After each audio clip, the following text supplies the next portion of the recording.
What happens when a man who's built his life on respect faces someone who mistakes arrogance for confidence? When Denzel Washington sits across from Michael Strahan, what begins as a friendly interview spirals into a brutal clash of pride, ego, and truth. Words become weapons, silence becomes power, and every second burns hotter than the last. This isn't just an on-air disagreement, it's a psychological duel, a test of dignity, and a masterclass in how real strength never needs to shout. The studio lights burned bright, washing everything in an almost sterile glow. Denzel Washington sat poised in his chair, shoulders relaxed, eyes sharp. Across from him, Michael Strahan smiled that kind of smile that never reaches the eyes, half polite, half predatory. Strahan leaned forward, his voice smooth, almost too casual. "So, Denzel," he began, "another movie, huh? What makes this one different from the rest?" The question sounded harmless, but the tone had a sting, like he'd already decided it wasn't worth listening to. Denzel smiled politely, the way professionals do when they've dealt with arrogance before. "This one's personal," he said. "It's about a father trying to—" Strahan cut him off with a smirk. Right. So basically another serious drama. You do love those, don't you?" The audience shifted in their seats. The air changed. Denzel's smile froze for just a second before fading into something unreadable. This wasn't curiosity, it was mockery. He took a breath, calm but colder now. "I make films that matter," Denzel said quietly, his voice steady, eyes locked on Strahan. "Stories that mean something." Strahan leaned back, smirk widening. "Sure, but don't you ever think maybe you're repeating yourself? I mean, come on. 40 years of playing serious men with serious faces. Don't you ever want to do something fun?" Denzel didn't blink. The silence that followed wasn't empty. It was sharp. You could hear the weight of every eye on that set turned toward Strahan, wondering if he realized who he was talking to. "Fun," Denzel repeated, almost like tasting the word. "I find meaning fun.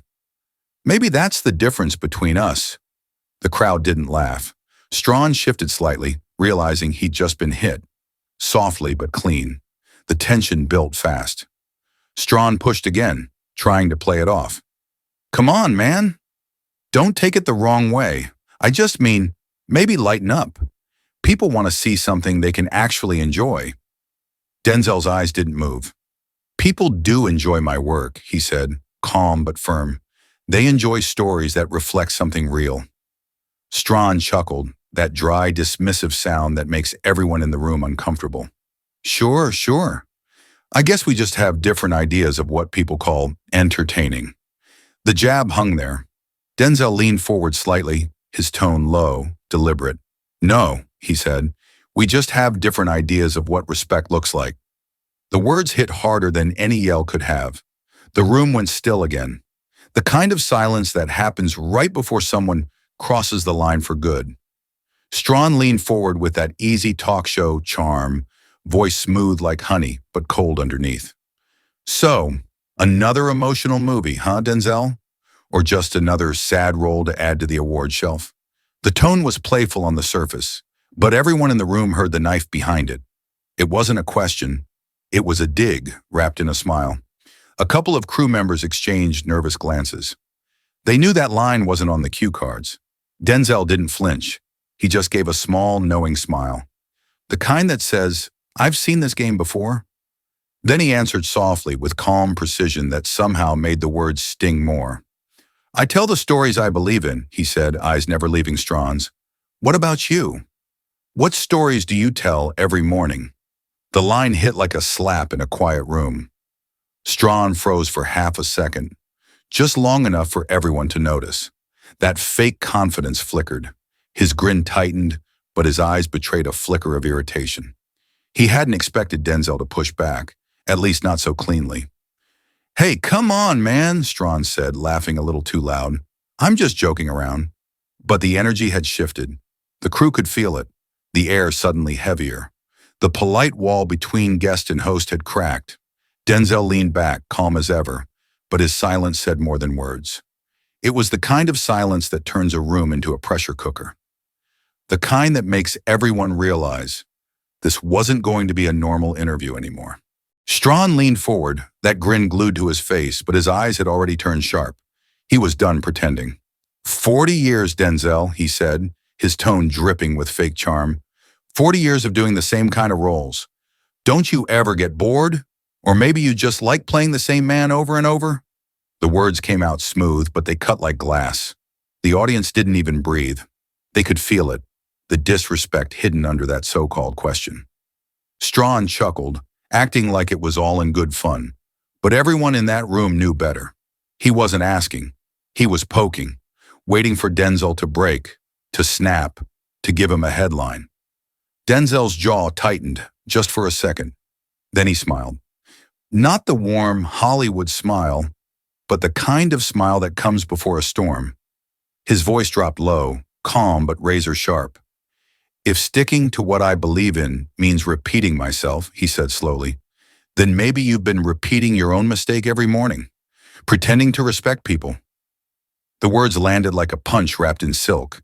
The entire room froze. The laughter that had lingered a second before died instantly. Strahan's smile cracked, just slightly, but enough for everyone to see it.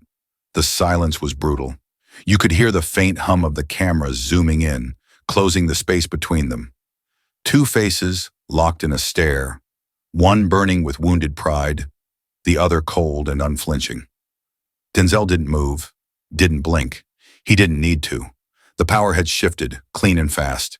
Strahan's mouth opened as if to speak, but nothing came out. That single line had gutted the room. The tension was so thick you could almost hear it, like the quiet right before lightning hits. And in that stillness, it was clear. This wasn't just an interview anymore. This was a reckoning, and Strahan had no idea he'd already lost.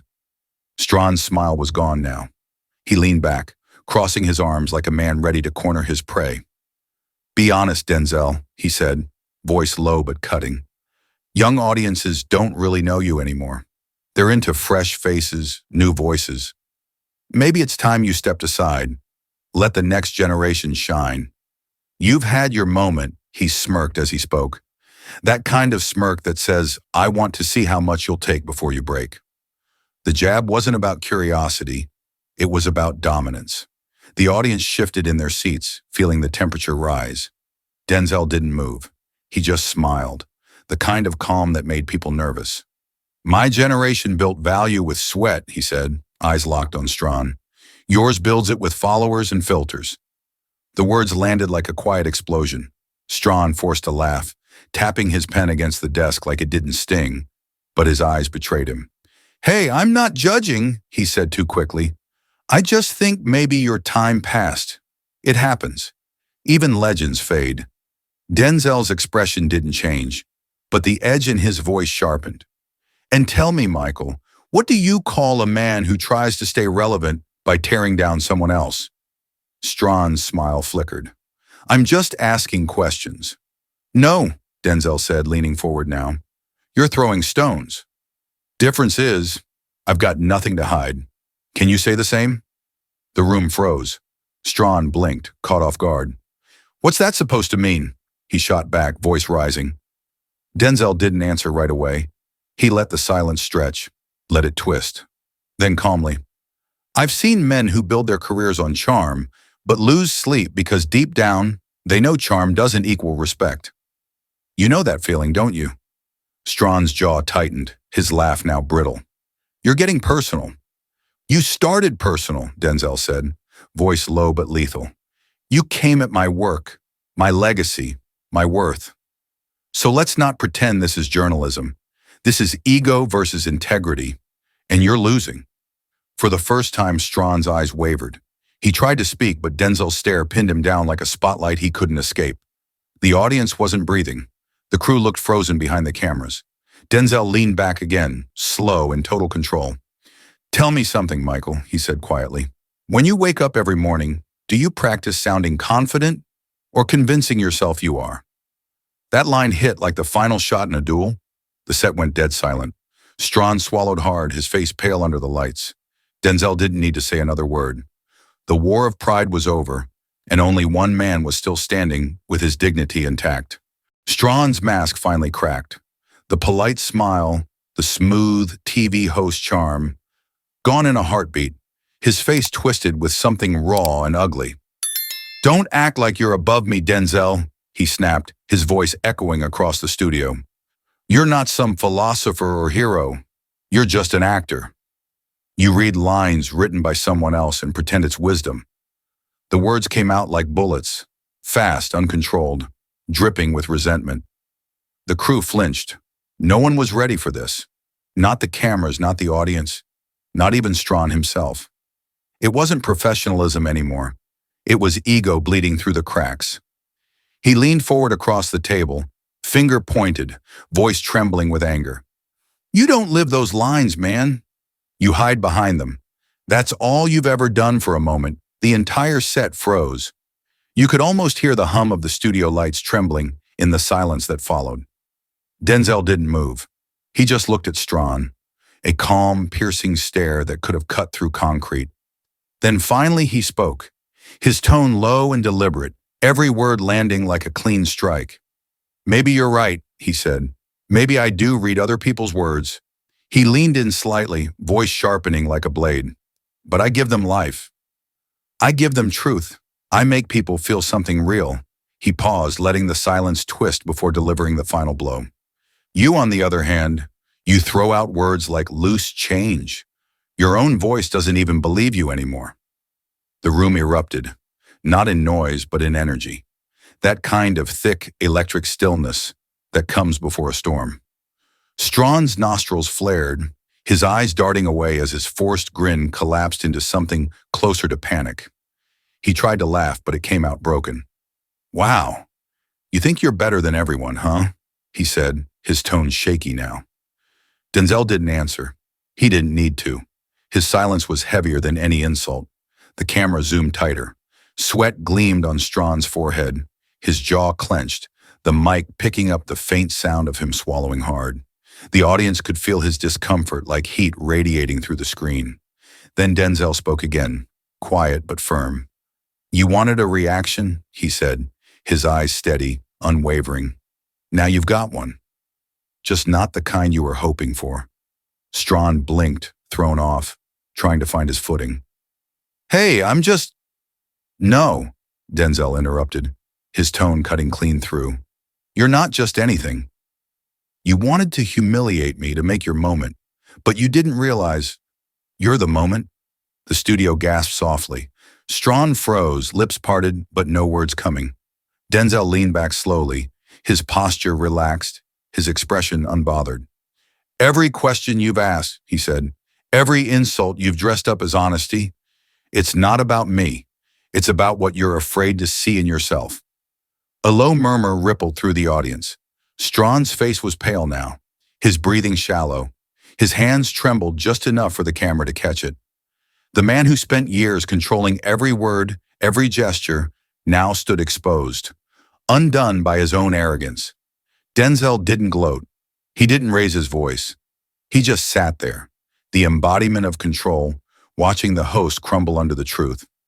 And for the first time since the show began, it was clear who really held the power. Not the man behind the desk, but the one who refused to bow.